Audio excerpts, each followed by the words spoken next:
Mode Fitness and Gaming here. Well, let's talk about the elephant in the room. Literally. Texas beat Bama 34 to 24. But what does this mean for Alabama? Well, for Texas, it means the top four because they are now ranked number 4 in the nation. But for Bama, we dropped to number 10. But is Alabama's loss a bad thing? Of course, it sucks, but this is the best scenario for Bama. With this loss, yeah, it hurts, but they are still in the running for the SEC championship, a playoff contention. I mean, even with a one loss, it wasn't a conference game yet because they're not entering the conference till next year. So it was a non-conference loss. So we still in the running for the SEC championship. And if we win this SEC championship, then why would we not get put in the playoffs as a one-loss team? I mean, it's been done before, and it has been that way for a while. Heck, we even made it to top five last year with 2 losses. I mean, we all know what happened there, but that's another topic for another day. All we got to do is just win out. Now, to get to the topic that you clicked on this video for, this is the best thing for Bama. I mean, losing our game, it's the second game of the season. I mean, nobody has really identified themselves as a team yet, and this was our first actual challenge. It was better to have this challenge now than, let's say, week 9, 10, or 11 when there's no coming back from it. At least we can win out and come back from this loss. Take a look once again at Alabama's schedule and what it means for us to win out to make it into the SEC championship to possibly win and go on to playoff contentions. Now let's look at Bama's schedule. So we won against Middle Tennessee. We lost by 10 points to number 11 Texas, which they are now number 4, and we have dropped to number 10 in the nation. Our next game is South Florida, which should be an easy game for Bama standards. And then our next actual challenge will be number 17 Ole Miss. So they won and they moved up a few spots. So they're number 17 now. So the next we got to, our back-to-back SEC games, we got to win out. We got to beat Ole Miss, Mississippi State, Texas A&M, Arkansas, and then including number 11 Tennessee, as well as 14 LSU, Kentucky, and then Auburn. I mean, Chattanooga, that's an easy win. We got to win out. So we definitely got to win our side of the SEC so we can probably more likely going to play Georgia in the SEC championship. And if we beat them, I mean, we move in. I mean, and with Georgia's not so great schedule, they might move out. They might stay in, depending on what everyone looks like at the end of the season. But we're not going to know that until the end of the season. But Bama's got to stay on track and win out. And if they do, they still this will be not just a loss, but a learning point for Bama. And if they win out, then yeah, and they win the SEC championship, then they're definitely in the playoffs. So for all you Bama fans out there holding your head down thinking the season's over, it's not over yet.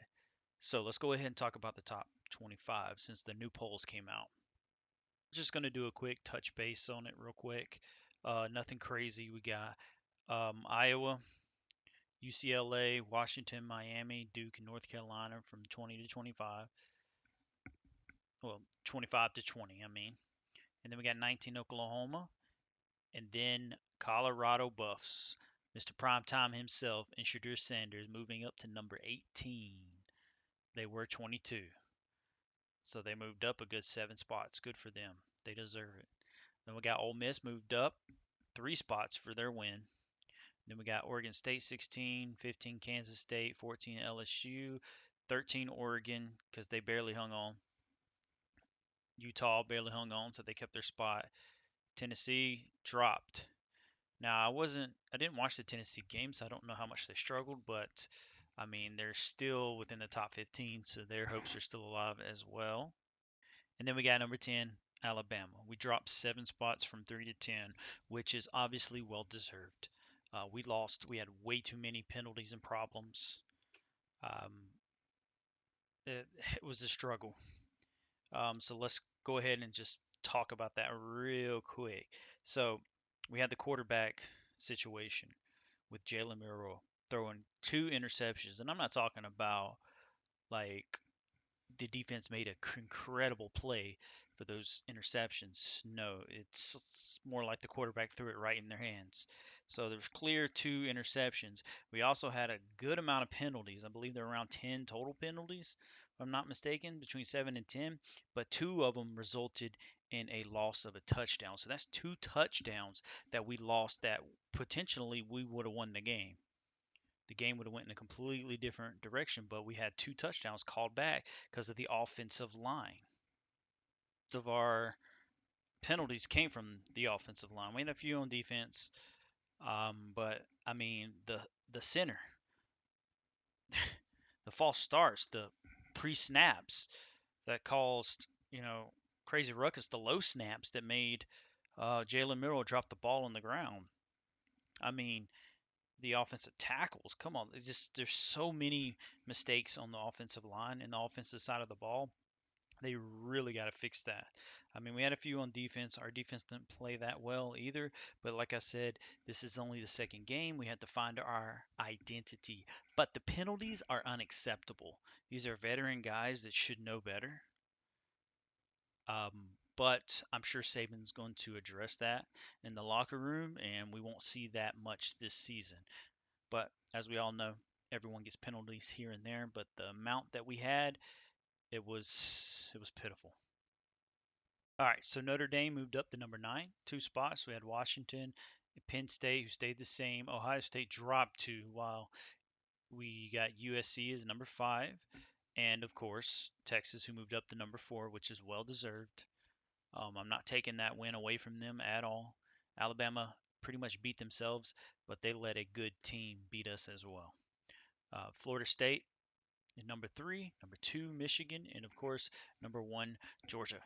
So quick recap of the top 25 and more in-depth detail of what went wrong in the Alabama game. But let's just take a look at the SEC standings to go on my prior conversation of how Alabama has to win out and win the West and go to the SEC championship to beat whoever wins the East to make it into the playoffs. Which right now we're looking at Arkansas, Auburn, Mississippi State, Ole Miss, and we're third from bottom with our one loss, LSU and Texas A&M. So we do play every single one of them, and we have to win out no matter what if we want to make it to the playoffs or the SEC championship. You got to get to the SEC championship first before the playoffs. As we saw last year, 2 lost Bama at ranked number 5, even though was it TCU lost, they still made it in, and Alabama still sat on the outside. So that wraps it up today, guys. That was my little quick in depth of why this is a good thing for Bama, us losing now. I mean, better to lose now than later. So if you guys enjoyed it at all, please hit that like button, hit that subscribe button, and stick around as I always have my little funny outro. But once again, if you enjoyed it, please hit the subscribe button as I am trying to reach 100 subscriptions. I am at 48 right now. And I am thankful to all the people who subbed to me from the shorts and videos. And I look forward to making more videos about football. So it's time to do my next video is going to be on the Colorado Buffaloes and a recap on them and how they're doing. And comment below what content you would like to see from me, not just Alabama and Colorado. I'm going to expand on all the teams, mainly focusing on like SEC teams and but just college football in general. So if you guys enjoyed it, once again, thank you so much for sticking around to the end of the video. Please hit that like and subscribe button and stick around for that funny video. And Beast Mode Fitness and Gaming out. Oh subscribe to my YouTube.